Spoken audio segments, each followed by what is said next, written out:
बहुजन Dravid party वालों जिहड़ा एक ब्रदरहुड जिहड़ी यात्रा कड्ढी जा रही है, तो उहदे विच जिहड़ा हवारा कमेटी प्रोफैसर बलजिंदर सिंह उहनां वालों भी उहनां दा साथ दिता जा रहा। साडे नाल मौजूद ने, आपां गल करांगे। जी प्रोफैसर साहब, जिहड़ी यात्रा निकल रही है, की इहदा मोटिव है ते क्यों कड्ढी जा रही है?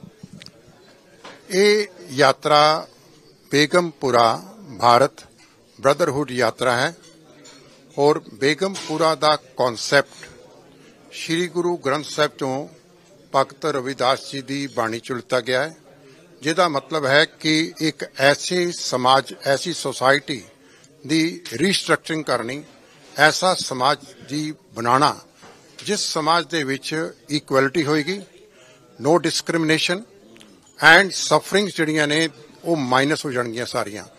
भाव कहण दा कि किसी नूं किसी प्रकार का कोई दुख नहीं होएगा, हरेक नूं एजुकेशन मिलेगी, सफरिंग सारियां खत्म हो जाणगियां, हर एक व्यक्ति नूं जिहड़ा है उहदा बनदा अधिकार राइट जिहड़ा है वो मिलेगा। जबकि अज जो पोलिटिकल सिस्टम है उस सिस्टम दे विच चाहे वो कांग्रेस पार्टी सीगी, चाहे वो बीजेपी पार्टी है, दे आर बीइंग रूल्ड, इन्हां उत्ते ब्राह्मणिकल सिस्टम जिहड़ा है रूल कर रहा है और उस ब्राह्मणिकल सिस्टम दे नाल जिहड़ा है इकनॉमिक, पोलिटिकल, सोशल, रिलीजियस हर प्रकार की एक्सप्लॉयटेशन जिहड़ियां ने वो हो रही ने, जिहदे नाल नतीजा की हो रहा है कि एक गल्फ, एक दूरियां पैदा हो रही ने, मनुख दे नाल दूरी पैदा हो रही है ऑन द बेसिस ऑफ जात। सो ये सिस्टम सारा इरेडिकेट करने लई, खत्म करने वास्ते ये जिहड़ा है ये यात्रा जिहड़ी शुरू की गई है, वो जथेदार जगतार सिंह हवारा कमेटी गुरु ग्रंथ साहिब के दसे हुए उपदेशों से चलते हुए जिहड़ा कि इन्हां ने एक थॉट लैके चले ने कि को किसी को राज न दे हैं, जो ले हैं निज बल से ले हैं। सो ये इन्हां दी पार्टी का एक मोटिव है कि जो कुछ भी तुसी लेना चाहते हो, पोलिटिकली जो कुछ लेना चाहते हो, इन्हां दा लक्ष्य है कि जो RSS कंट्रोल, बीजेपी कंट्रोल या इस तो पहला कांग्रेस कंट्रोल सिस्टम सीगा, उस सिस्टम नूं जिहड़ा सुधारन दी लोड़ है, जिहदे नाल कि जिहड़ा है कि अच्छे लोग जिहड़े ने वो ताकत विच आ सकन। सो इस करके असीं इन्हां दा समर्थन कीता है, क्योंकि ये गुरु दे थॉट नूं लैके चल रहे ने, गुरु दी फिलॉसफी नूं लैके चल रहे ने, इस करके असीं इन्हां दा समर्थन कीता है। ਤੁਹਾਡੇ ਵੱਲੋਂ किस तरह का ਜਿਹੜਾ सहयोग है इन्हां नूं दिता जाएगा, क्योंकि पंजाब भर ਦੇ ਵਿੱਚ ਵੀ ਜਿਹੜੀ ਇਹ ਯਾਤਰਾ ਚੱਲਣੀ ਹੈ, ਕਿਵੇਂ ਇਹਨਾਂ ਨੂੰ ਸਹਿਯੋਗ ਕਰੋ? देखो जिस प्रकार का भी ये तन मन धन तो सहयोग करेंगे वो भी करांगे, ते नाल दे नाल इस मैसेज नूं असी ग्राउंड लैवल तक पहुंचाने लई पंजाब दे विच लोकां दे विच एक अवेयरनेस पैदा करांगे कि भई जिहदे नाल कि विलेजेस तक जिहड़ा है ग्राउंड लैवल तक लोकां नूं मैसेज जाए, जिहदे नाल कि लोग अपनी जिहड़ी इन्हां नूं समर्थन दे सकन। ये जो यात्रा निकाली जा रही है सियासी है कि धार्मिक है? देखिए, ये जो शब्द है ये हमारे संतों, गुरुओं, महापुरुषों का एक स्वप्न है, एक संकल्पना है।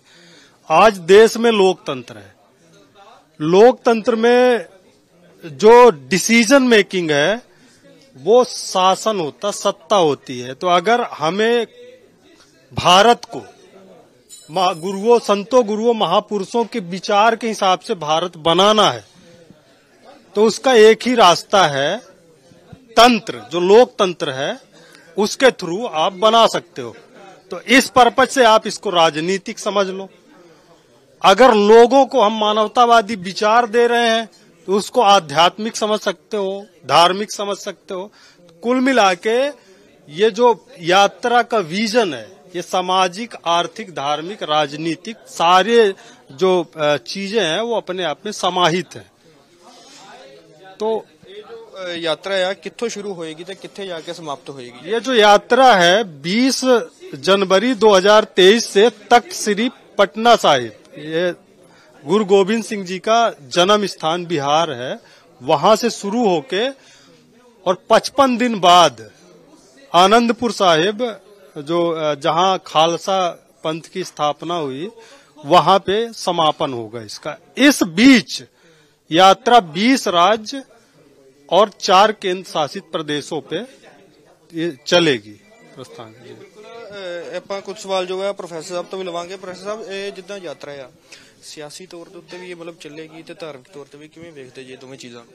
देखो अल्टीमेटली इस यात्रा दे विचों एक ब्रदरहुड दी चेन जो है बड़ी स्ट्रोंगली इमर्ज होके बाहर आएगी। ਆਪਸੀ ਭਾਈਚਾਰਾ ਜੋ ਕਿ ਇਸ ਵੇਲੇ ਬ੍ਰਾਹਮਣਿਕਲ ਫੋਰਸਿਸ ਨੇ ਉਸ ਭਾਈਚਾਰੇ ਨੂੰ ਬ੍ਰਦਰਹੁੱਡ ਨੂੰ ਖਤਮ ਕਰਤਾ ਹੈ। ਠੀਕ ਹੈ, ਹੁਣ ਉਹਨਾਂ ਨੇ ਵਰਟੀਕਲੀ ਸਾਰੀ ਸੁਸਾਇਟੀ ਨੂੰ ਡਿਵਾਈਡ ਕਰਕੇ ਰੱਖਤਾ ਹੈ। ਔਰ ਉਸ ਯਾਤਰਾ ਦੇ ਵਿੱਚੋਂ ਇੱਕ ਬ੍ਰਦਰਹੁੱਡ ਦਾ, ਆਪਸੀ ਭਾਈਚਾਰੇ ਦਾ, ਜੇ ਗੁਰੂ ਨਾਨਕ ਦੇਵ ਜੀ ਨੇ ਆਪਣੀਆਂ 4 ਉਦਾਸੀਆਂ ਕੀਤੀਆਂ ਸੀਗੀਆਂ ਔਰ ਉਹ 4 ਉਦਾਸੀਆਂ ਦੇ ਵਿੱਚੋਂ ਉਹਨਾਂ ਨੇ ਮਨੁੱਖ ਜਾਤੀ ਦੇ ਭਲੇ ਵਾਸਤੇ ਤੇ ਪਰਮਾਤਮਾ ਨਾਲ ਜੋੜਨ ਦੀ ਗੱਲ ਕੀਤੀ ਸੀਗੀ। ਸੋ ਇਹ ਯਾਤਰਾ ਜਿਹੜੀ ਹੈ ਡੈਫੀਨਿਟਲੀ ਇੱਕ ਬ੍ਰਦਰਹੁੱਡ ਦਾ ਇੱਕ ਮੈਸੇਜ ਦੇਗੀ, ਜੋ ਕਿ ਅੱਜ ਮੈਸੇਜ ਜਿਹੜਾ ਹੈ ਉਹ ਬੀਜੇਪੀ ਐਂਡ ਆਰਐਸਐਸ ਕਰਕੇ ਪੂਰੇ ਕੰਟਰੀ ਵਾਈਡ ਮਿਸਿੰਗ ਹੈ। ਨੰਬਰ 1। ਨੰਬਰ 2 ਇਜ਼ ਕਿ ਇਹ ਯਾਤਰਾ ਜਿਹੜੀ ਹੈ ਨੋ ਡਾਊਟ ਕਿ ਇਹ ਯਾਤਰਾ ਜਿਹੜੀ ਹੈ ਇਹ 'ਚ ਰਿਲੀਜੀਅਸ ਐਸਪੈਕਟ ਵੀ ਹੈ, ਇਹ 'ਚ ਇਕਨੋਮਿਕ ਐਸਪੈਕਟ ਵੀ ਹੈ, ਸੋਸ਼ਲ ਐਸਪੈਕਟ ਵੀ ਹੈ, ਕਿਉਂਕਿ ਸਾਡੇ ਤੇ ਸੋਸ਼ਲੀ ਵੀ ਅਟੈਕ ਹੋ ਰਹੇ ਨੇ, ਇਕਨੋਮਿਕਲ ਵੀ ਅਟੈਕ ਹੋ ਰਹੇ ਨੇ ਔਰ ਪੋਲੀਟੀਕਲੀ ਵੀ ਹੋ ਰਹੇ ਨੇ। ਸੋ ਇਹ ਸਾਰਾ ਕੁਝ ਜਿਹੜਾ ਨਾ ਮਲਟੀਪਰਪਸ ਜਿਹੜੀ ਹੈ ਇਹ ਯਾਤਰਾ ਦੇ ਆਬਜੈਕਟਿਵਸ ਹੈਗੇ ਨੇ, ਜਿਸ ਨੂੰ ਕਿ ਜਿਹੜਾ ਕਿ ਲੈ ਕੇ ਚੱਲ ਰਹੇ ਹਾਂ।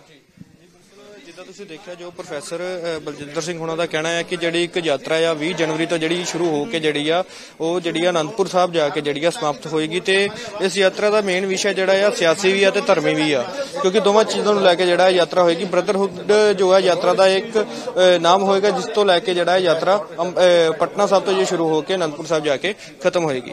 ਜਗਬਾਨੀ ਟੀਵੀ ਲਈ ਅਕਸ਼ਰ ਸੁਨਾਖ, ਅੰਮ੍ਰਿਤਸਰ।